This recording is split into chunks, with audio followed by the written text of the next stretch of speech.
WNBA Finals ratings are in for game number 1. The WNBA is scrambling after being exposed for fabricating its supposed record finals viewership.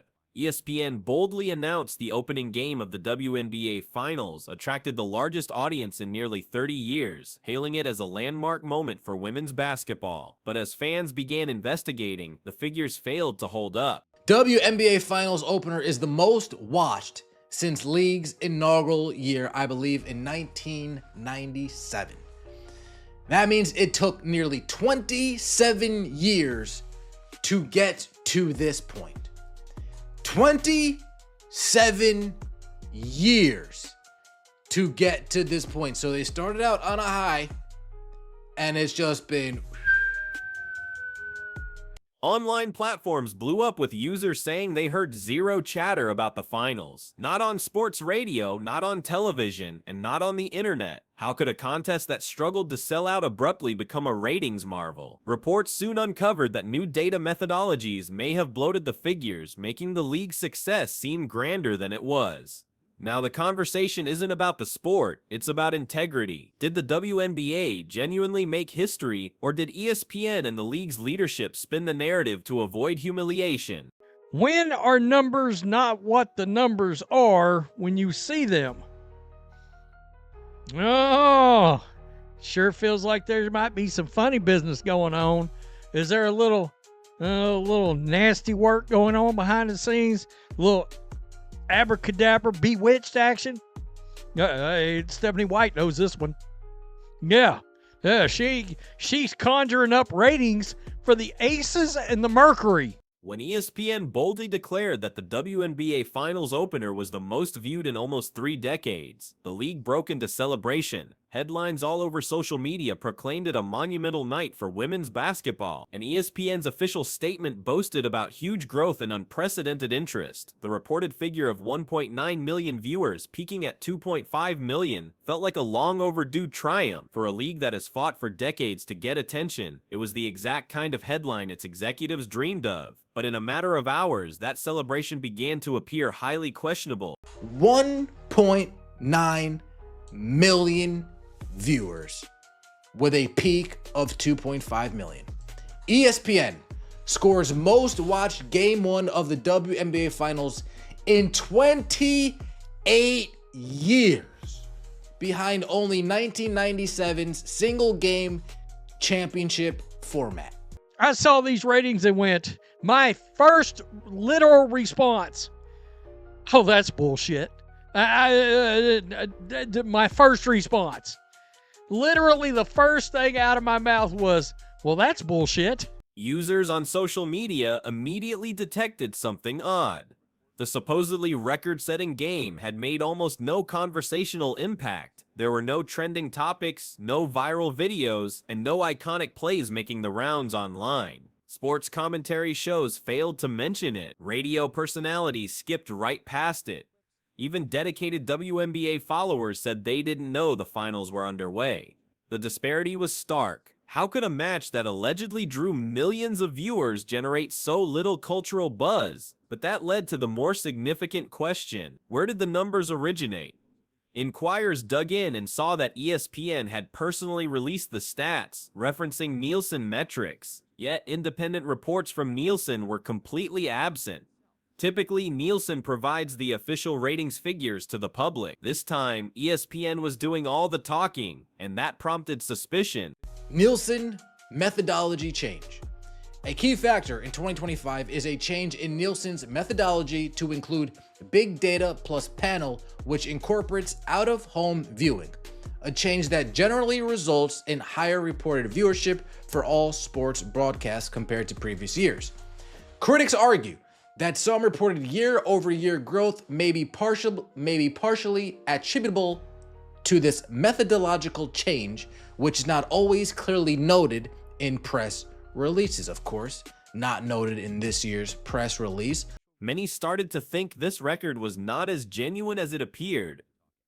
Compounding the doubt was the reference to a methodology change. Buried in the fine print, a new Nielsen framework named Big Data Plus Panel was introduced earlier in the year, broadening the definition of viewership. It now encompassed out-of-home viewers, individuals who might have seen a few moments of the game in public places like bars, restaurants, gyms, or even airports. In essence, any person near a television could be tallied as a viewer. This implied the numbers weren't just gauging committed fans tuned in from home. They were counting all eyeballs, including passive ones. This single fact altered everything. What ESPN was touting as a landmark evening might have just been the product of a statistical trick. The Bendo podcast host summarized it perfectly. Are these silent viewers? Because no one is discussing this game. That single line captured the public sentiment precisely. The apparent ratings explosion did not align with reality. For a long time, the WNBA has battled for mainstream relevance, and the league finally had a success story to showcase. But beneath the smiles and official statements, skepticism was spreading rapidly. If this really was the most watched finals opener since 1997, then why did it seem like nobody watched it?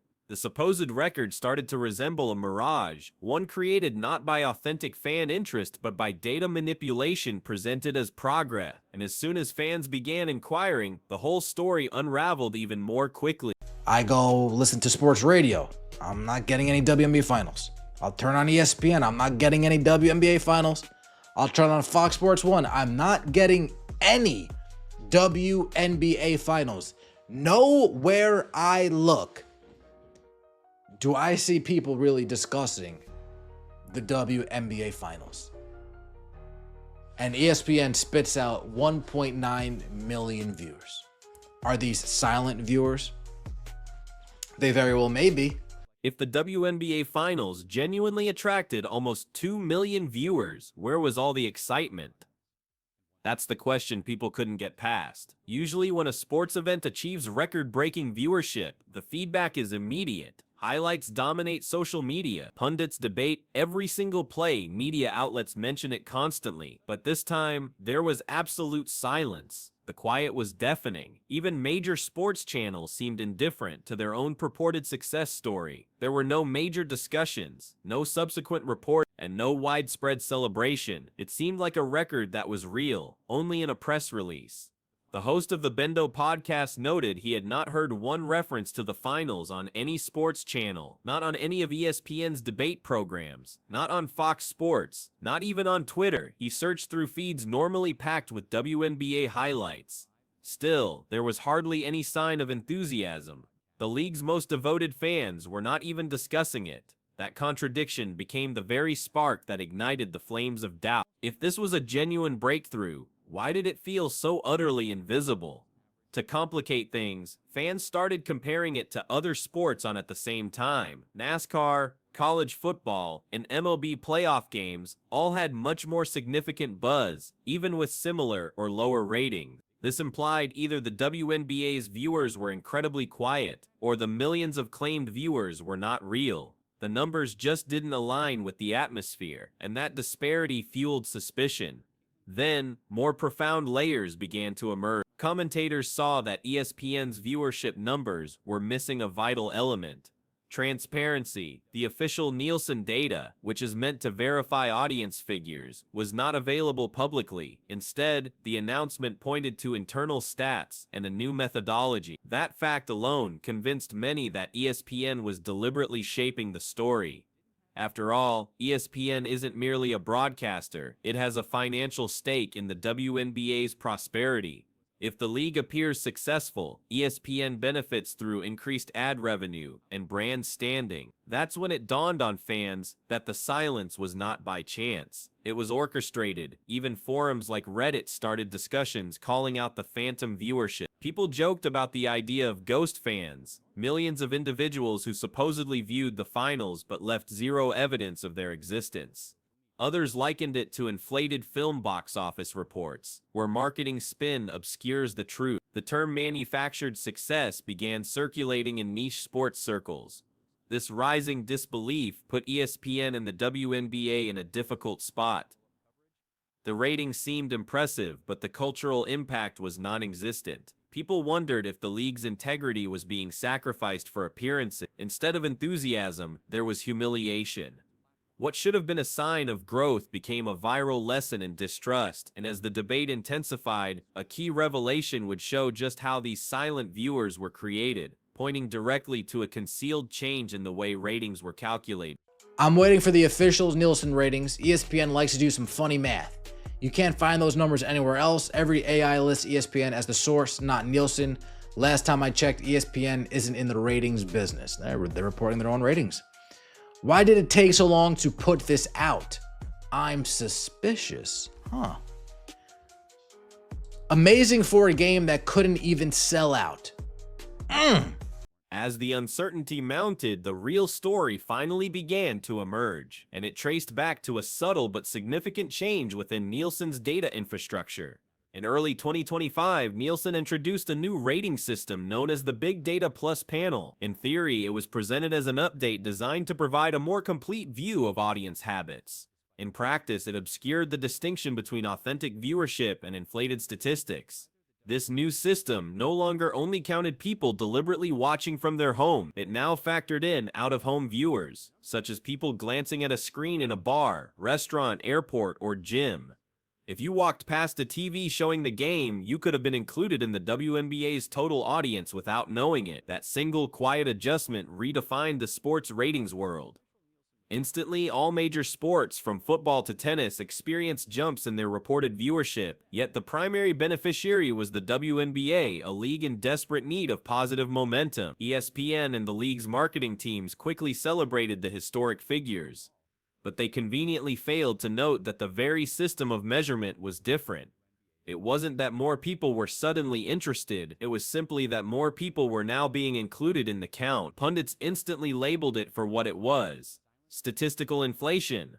Sports commentators likened it to injecting ratings with steroids, artificially inflating numbers to make leagues appear stronger than they are. Even dedicated viewers began to doubt if the WNBA's growth was real or simply engineered by data manipulation. The timing was also suspect. Why was this new system implemented just ahead of the finals? And why was ESPN the sole entity reporting these record figures so confidently? Industry experts clarified that the big data approach merges digital information from smart TVs and streaming services with small samples from traditional TV households. The issue is, this method frequently inflates engagement, particularly for smaller sports. A sports bar with 20 patrons might be counted as 20 viewers, even if just one person was watching the game. Scale that up over thousands of locations, and the WNBA Finals can suddenly seem like a massive national event. That was the loophole most fans were unaware of. It gave ESPN the ideal justification to publish huge numbers while maintaining a facade of honesty. In a technical sense, they weren't lying, they were simply sharing the version of events that was most advantageous to them. And since the new Nielsen figures are not available for public inspection, there is no simple method to confirm them. What started as a basic ratings announcement morphed into a lesson on how easily reality can be skewed by data. The WNBA's supposed historic night was not evidence of surging popularity, it was evidence of how modern accounting can mask the truth. But the consequences were just starting. As soon as people understood how the numbers were generated, focus shifted to the one person whose influence had already reshaped the league. Her name was Caitlin Clark. As the argument over the WNBA's record ratings intensified, one name was consistently mentioned: Caitlin Clark. Though she did not participate in this year's finals, her presence was felt everywhere. In reality, many asserted that the sole reason for any WNBA ratings increase was the momentum she built the prior season. Her debut created national media buzz, sold out arenas, and attracted new viewers who had never seen a women's pro basketball game. She was the link between collegiate fame and professional relevance, a connection the league had lacked for many years. But when people compared this year's finals viewership to Clark's playoff games from the season before, the reality was jarring. Caitlin's first-round series averaged 2.5 million viewers, higher than the WNBA Finals opener that ESPN hailed as a monumental achievement. Her peak viewership hit 3.4 million, nearly 1 million more than the 2025 Finals, and those figures were recorded before Nielsen's big data change, which means her audience was genuine. Viewers were not being tallied in bars or airports. finals. They were intentionally watching her play. This comparison revealed an awkward truth. The WNBA's greatest attraction wasn't the league, it was a single player. In her absence, the finals failed to generate authentic excitement despite the supposedly huge viewership. The league's publicity department wanted to promote a tale of overall expansion, but the data showed something else entirely, a story where Caitlin Clark's presence cast a shadow over the whole championship. Critics noted that while ESPN praised the finals for reaching 1.9 million viewers, it conveniently neglected to mention that Clark's games had almost doubled that number a year earlier. Instead, the narrative was altered, framing this year's jump as collective league momentum, not just the continuation of a one-player effect. But the public was not deceived. They recognized the trend. Whenever Caitlin was on the court, engagement soared. When she was not, the buzz died down. Even some WNBA old-timers have grudgingly acknowledged that Clark transformed the sport's visibility. She brought major sports media to the table, secured new advertisers, and increased merchandise revenue for many teams. However, the league's administration often appears reluctant to give her direct credit, possibly fearing it diminishes the rest of the players. This reluctance only fuels the growing discontent among fans who see the league capitalizing on Clark's fame while claiming it is organic growth. The finals' bloated ratings were then seen in that context as a scheme to conceal the league's reliance on one star. The so-called record figures were used to project an image of balance, when actually the WNBA's vitality still depends on Caitlin Clark's appeal. She's the reason casual viewers tuned in, advertisers invested, and people started caring about the sport once more. But the more that commentators investigated, the more it was clear these exaggerated success stories weren't just to praise the league, they were to shield its vulnerable image. And a 10-year ratings comparison would soon reveal just how arduous the league's journey had been before Clark's debut. When commentators peered past ESPN's announcements and examined the last decade of WNBA ratings, the history showed a starkly different narrative. Between 2015 and 2022, the league's finals viewership hardly changed, and in several years it declined. In 2019, the finals had an average of only 238,000 viewers, a historic low that many saw as the absolute bottom. The championship games themselves were relegated to ESPN2 or ESPN News, channels that usually air repeats and talk shows, not premier live sports. For a long time, WNBA games had smaller audiences than obscure college games, and ardors were discreetly withdrawing. Then, almost instantly, the figures surged. By 2023, the finals were averaging about 7 to 120,000 viewers. In 2024, that number rose again to 1.114 million. Then in 2025, per ESPN, the first finals game suddenly hit 1.9 million, the most significant increase in nearly 30 years. To a lot of fans, that kind of growth didn't seem organic. It seemed engineered. Analysts were quick to note the timing. The first big jump occurred just after Caitlin Clark's phenomenal college career turned her into a household name. Every Iowa game she was in became a trending topic, selling out venues nationwide. When she joined the WNBA, that spotlight came with her. Abruptly, people who had never followed the league started watching, but not for the WNBA itself. They were watching for her. After her rookie year concluded, the dynamic changed. The playoffs without Caitlin lacked the same excitement. Ticket values decreased, social media mentions dropped, and yet the finals viewership was supposedly at an all-time high.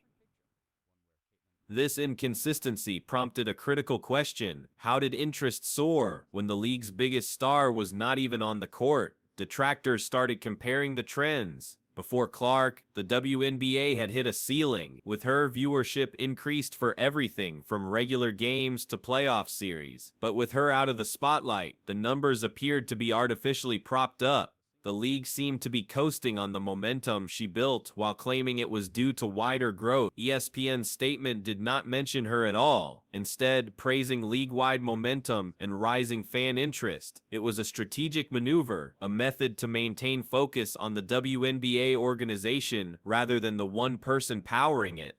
The 10-year analysis made the reality undeniable. The WNBA had been struggling for nearly a decade to get 500,000 viewers. Then Caitlin Clark arrived, and viewership almost tripled. Now, with her out for the season, the league was desperate to show that its success was not fleeting. This desperation likely resulted in some creative math, utilizing new data gathering techniques and clever marketing. The sudden miracle of growth was not inspiring at all. It was dubious, and as more people began to challenge the figures, the frustration moved beyond just social media. Even dedicated WNBA fans began to ask for clarification. The facade of progress was crumbling, and the ensuing backlash would make it impossible for the league to continue hiding behind its announcement. As the supposed record-breaking viewership became news, the public began to react. Sports fans, media members, and even devoted WNBA followers started to call for transparency. If the figures were legitimate, why was there no official Nielsen report to confirm them? Why was ESPN the lone source of the data, and what was the reason for the delay in releasing it?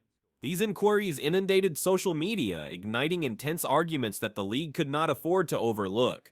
The lack of response from both ESPN and the WNBA only exacerbated the situation. Typically, when a sport hits a viewership record, the networks celebrate it with on-air interviews, special segments, and extensive coverage. But this time, both entities remained strangely silent. There was no public celebration, no press events, and no third-party confirmation. This quiet approach seemed more like an attempt at crisis management than a celebration. It left fans feeling misled, as though the reality was being concealed by a PR campaign. Online, discussions started to go viral. People began to analyze every word of ESPN's press release, checking it against official Nielsen records and data from prior years. They discovered inconsistencies, absent context, strange wording, and biased metrics. The up 62% year-over-year figure, for example, failed to state which specific games were being used for comparison. Some observed that ESPN's statement used the term average loosely, combining peak and overall viewership to make the final number seem larger. To many, it appeared to be marketing manipulation presented as statistical analysis. Independent analysts also weighed in. Data experts from sports business publications noted that ESPN's announcement was missing the standard Nielsen verification code. Without it, there was no method to validate the numbers. Even seasoned journalists who usually supported the WNBA conceded that something felt wrong.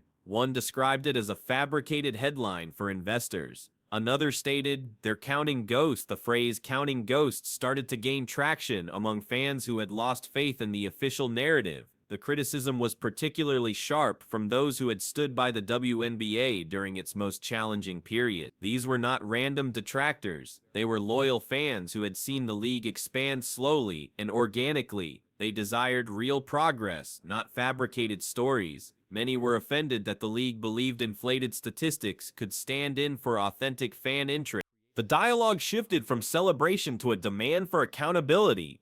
People were no longer asking how high the ratings were. They were asking who stood to gain from inflating them. Even the players felt the consequences. Some expressed their frustration on social media, alluding to the controversy without being specific. It was evident that behind the scenes, the trust between players, league officials, and the fan base was deteriorating. The more the league dodged questions about the numbers, the more culpable it appeared. By the end of the week, what was intended as a celebratory headline had spiraled into a full-blown credibility crisis. Fans demanded evidence. They wanted accurate figures, verified data, and assurance that the WNBA was not fudging numbers for publicity. But as answers failed to materialize, the focus shifted yet again. This time to a more profound problem, whether ESPN's commitment to the WNBA was generating a media fantasy that was blurring the lines between truth and advertising beyond all recognition. As the scrutiny grew, more commentators started to see the links between ESPN's financial motives and the WNBA's public image. The more they investigated, the more it was obvious this wasn't merely about ratings. It was about finances, advertising, and influence. ESPN stands as one of the WNBA's biggest media partners, and its own credibility is linked to the league's performance. When the WNBA appears successful, ESPN's stake in it seems like a wise move. When it falters, that alliance starts to look like a poor decision. All at once, the incentive to craft a success story became clear. Insiders began to call the dynamic a shared delusion. ESPN needed to demonstrate growth to its advertisers and shareholders, while the WNBA needed proof of success to draw in new sponsors and rationalize its expansion plan. By announcing inflated figures using the justification of new data systems, both parties achieved their goals at least for a short time. This produced a story of advancement that seemed impressive initially but fell apart under simple examination. The network's silence after publishing the ratings was not just cautious, it was calculated. By letting the announcement be the final word, ESPN evaded tough questions and let the narrative of success circulate. For a time, that unchallenged approach was effective. Major news sources repeated ESPN's record-breaking viewership claims without checking the data, creating a false sense of widespread achievement. But as fans started to look into it and compare numbers, the reality emerged. Every outlet that had repeated ESPN's claims suddenly seemed to be a party to spreading false information. This was more than just a public relations misstep. It was an example of how media influence can warp what is real. For the WNBA, the immediate benefit was outweighed by a long-term price. Supporters who had previously believed in the league's statements began to question everything: attendance numbers, sponsorship deals, and even player stats. The trust that the league had painstakingly earned over many years of hard work was now tainted by a reputation for dishonesty. Once that trust is broken, it is incredibly difficult to regain. Even in the world of sports media, this situation raised larger concerns about professional ethics. Pundits began to question if networks that have a financial interest in broadcasting leagues should be permitted to report their own viewership data. If ESPN stands to gain financially from strong ratings, how can it be trusted to provide unbiased figures? The consensus among most commentators was straightforward. It cannot. Behind the scenes, executives probably anticipated the backlash. The record-breaking headline had served its purpose by creating positive buzz, but the aftermath was revealing a weak foundation. The WNBA and ESPN were in a difficult situation, caught between their ambition for recognition and their reliance on fabricated narratives. The irony was unmistakable. In an effort to demonstrate how much the league had grown, they had only managed to confirm how much further it needed to go. Real growth does not require deception, it requires honesty. But that was the one thing both entities failed to provide, and as more supporters became disillusioned, the discussion turned once more, this time to the individual whose presence continued to dominate everything: Caitlin Clark, the one person whose actual popularity could not be faked or exaggerated. As the scandal surrounding the inflated ratings got worse, one fact became undeniable: Caitlin Clark had, without intending to, become the WNBA's reflection. Even when she was not on the court, her name was central to the discussion. Her non-participation in the finals revealed just how weak the league's overall appeal really was.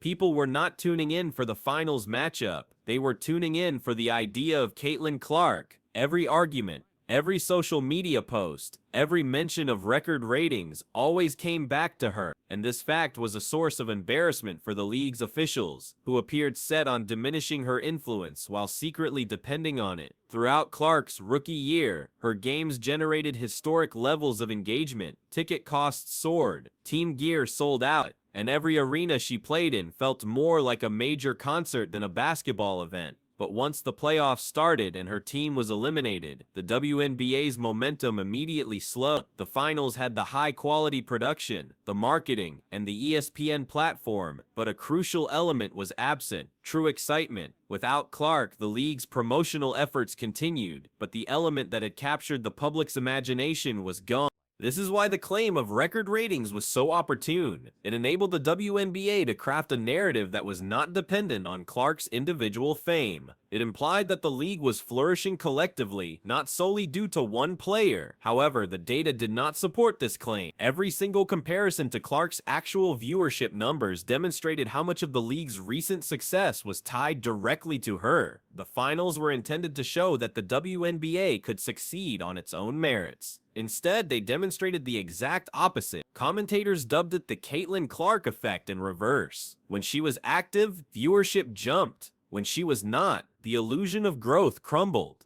Even players and coaches implicitly confirmed it, with some showing frustration that her stardom overshadowed everyone else in the league. But the public was no longer accepting the jealousy storyline. They understood the situation. Caitlin Clark was not the issue. She was the solution. The conflict between the league's self-image and its reliance on Clark was now impossible to overlook. On one side, the leadership wanted to project a strong, unified front. On the other, they could not ignore that their most significant asset was a single rookie who had done more to boost visibility than any marketing effort or commissioner's statement ever had. The more they attempted to downplay her significance, the more apparent it became that she was single-handedly supporting the league's popularity. Ultimately, the WNBA's move to inflate its finals viewership failed. What was intended to display collective power only served to underscore individual dependency.